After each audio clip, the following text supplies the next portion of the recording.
주인공이 또 흑인이니까 또 이게 또 힙합으로 또 조지는데 그 힙한 느낌이 그 백인들은 그 스웩 그런 스웩은 없거든요. 죄송합니다. 네. 네, 그렇습니다. 네. 어쨌든 안녕하세요. 여기는 취향 연결 토크 콘텐츠 공통분모입니다. 저는 패트입니다. 저는 매트입니다. 스파이더맨이라는 게 또 제 유년의 한 축을 좀 담당하고 있는 것 같거든요. 흔히 샘스파라고 하는 그 3부작 네네. 영화가 제 초등학교, 중학교를 걸치면서 다 나왔고 그 다음에 또 어메이징 스파이더맨이 나왔고 톰 홀랜드가 연기한 마블의 스파이더맨이 또 있었고요. 네. 그런 걸 거치면서 저는 진짜 스파이더맨은 거의 해리포터와 양대 축을 이루는 어린 시절을 함께 해온 어떤 친구 같은 느낌이 있습니다. 정말 20여 년 가까이 이 마블 팬들뿐만 아니라 정말 수많은 영화 팬들의 사랑을 독차지한 그런 히어로의 위상을 제대로 보여준 캐릭터가 아닌가 싶습니다.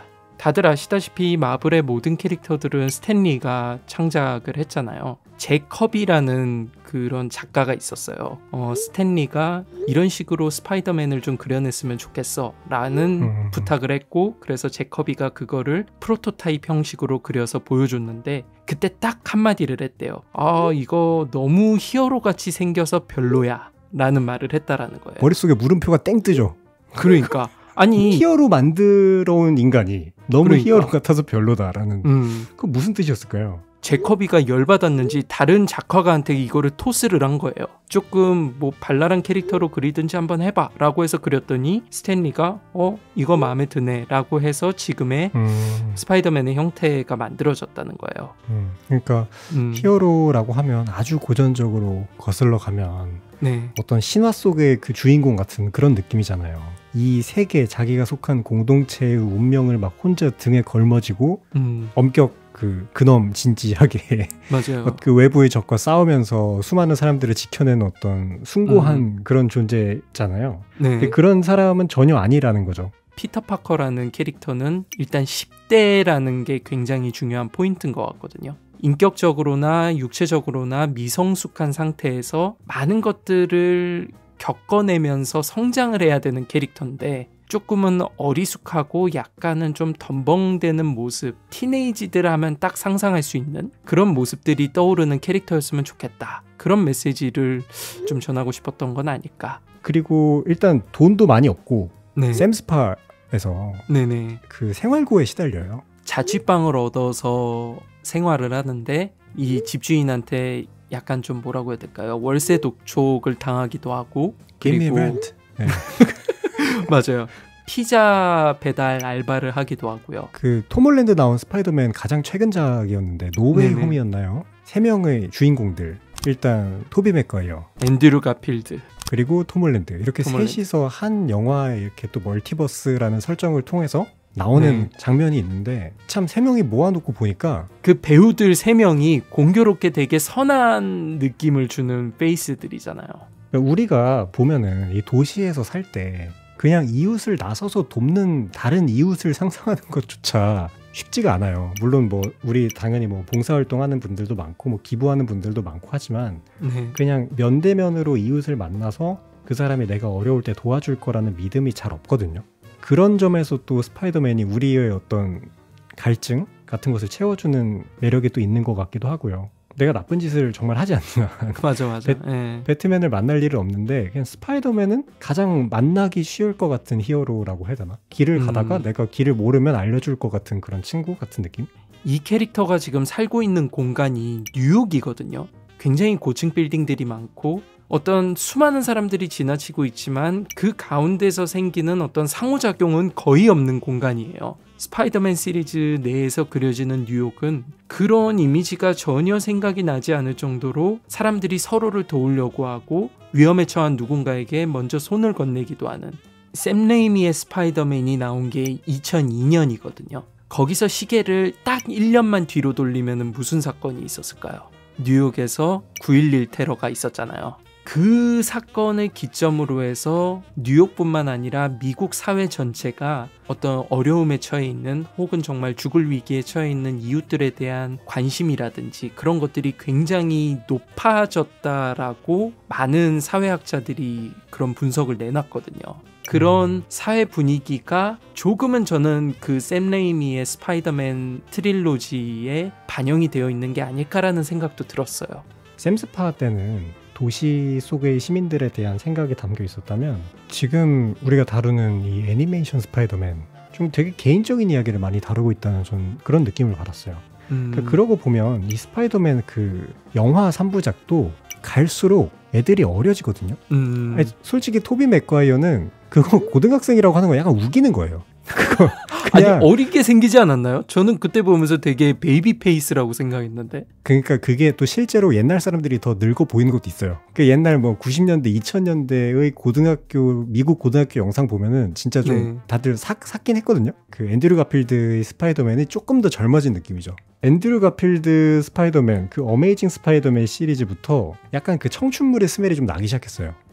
그런 느낌으로 가다가 이제 톰 홀랜드로 가면은 동생 같은 스파이더맨이지 이제. 그렇게 점점 거리의 영웅 같은 느낌의 스파이더맨이 점점 현대 2010년대, 2020년대로 오면서 그냥 성장물 같은 느낌으로 조금 장르가 변화한 느낌은 들어요. 유니버스 시리즈 같은 경우는 정말 성장물의 어떤 극치라고 해야 되나? 제 또래 애들, 그러니까 90년대생 정도는 그 영화 스파이더맨이 첫 기억이에요. 그 영화 스파이더맨을 좋아하는 사람들도 즐길 수 있고 또 그리고 그 이전에 어떤 그 코믹북의 스파이더맨을 즐겼던 사람들, 또 코믹북의 시대에 어떤 유년기를 보냈던 사람들 입장에서도 정말 엄청난 어떤 향수와 뭐 반가움을 느낄 수 있는 작품이라는 생각이 들더라고요. 만화책을 넘기는 것 같은 그 효과들, 그리고 미국 그 만화의 특유의 그 붐 하는 그 뾰족한 말풍선 있죠. 어떤 그런 효과들을 영화 안에서 살려주고 그걸 영상미로 만들어버리니까 너무 멋있고 일단 그 음악이 너무 힙해. 주인공이 또 흑인이니까 또 이게 힙합으로 또 조지는데 그 힙한 느낌이 그 백인들은 그 스웩 그런 스웩은 없거든요. 죄송합니다. 네, 아니요. 그렇습니다. 그 특유의 그런 그루비한 그런 선곡들이 느껴지죠. 확실히 그게 많은 사랑을 받기도 했고 정말 재밌는 게 이게 작화로서 이걸 살린다는 느낌이 들었던 게 다른 세계에서 오는 애들은 그 세계의 작화를 갖고 와요. 맞아요. 흑백 세계에서 온 사람은 흑백 스파이더맨이고 일본에서 온 애는 일본 애니메이션 스타일의 스파이더맨인 거예요. 멀티버스를 통해서 이들끼리 만날 수 있는 문이 열린 거잖아요. 그러니까 여기서 느끼는 재미는 내가 진짜 좋아하는 친구가 있어. 근데 저쪽에도 내가 진짜 좋아하는 친구가 있어.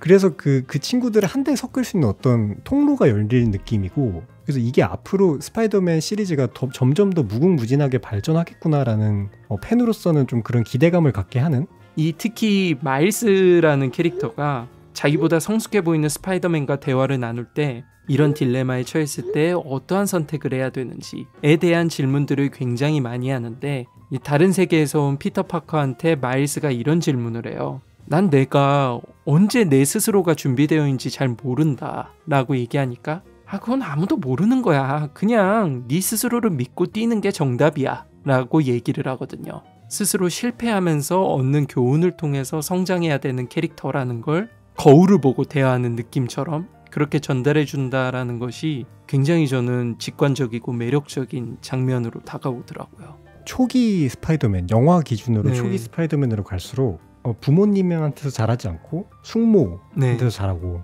삼촌이 어떤 범죄자에게 죽고 막 이런 히어로스러움이 좀 있어요. 초기에는. 근데 이번 마일스 같은 경우에는 아버지가 멀쩡하게 살아계십니다. 네, 맞아요.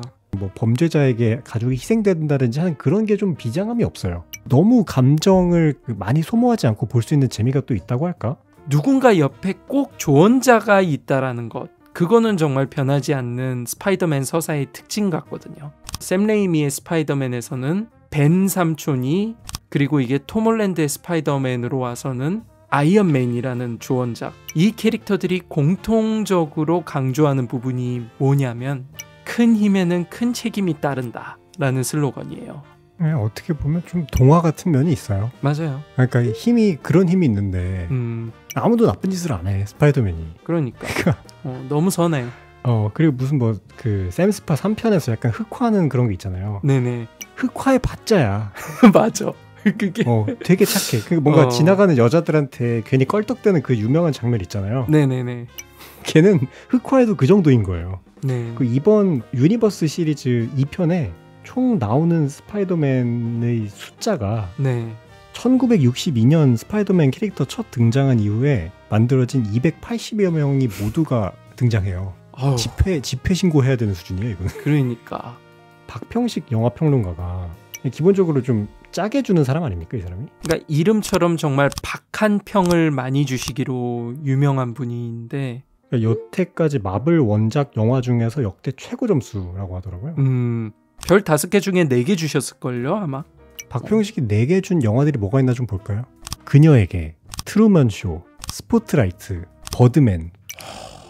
박평식 평론가 스스로 9점을 주기는 좀 부족하지만 그거에 가깝게 주기 위해서 8점을 줬다라고 얘기를 한 작품들이에요. 네, 이번 스파이더맨 어크로스 더 유니버스 기대 많이 하고 보셔도 좋다. 이전에 그려졌던 그런 수많은 캐릭터들에 대해서 이야기를 했고 유년 시절의 추억까지 한번 톱파볼 수 있는 시간이어서 너무 좋았습니다. 오늘 방송 재밌게 보셨다면 여러분들 좋아요, 댓글, 구독, 알림 설정까지 꼭 부탁드리겠습니다. 안녕. 안녕.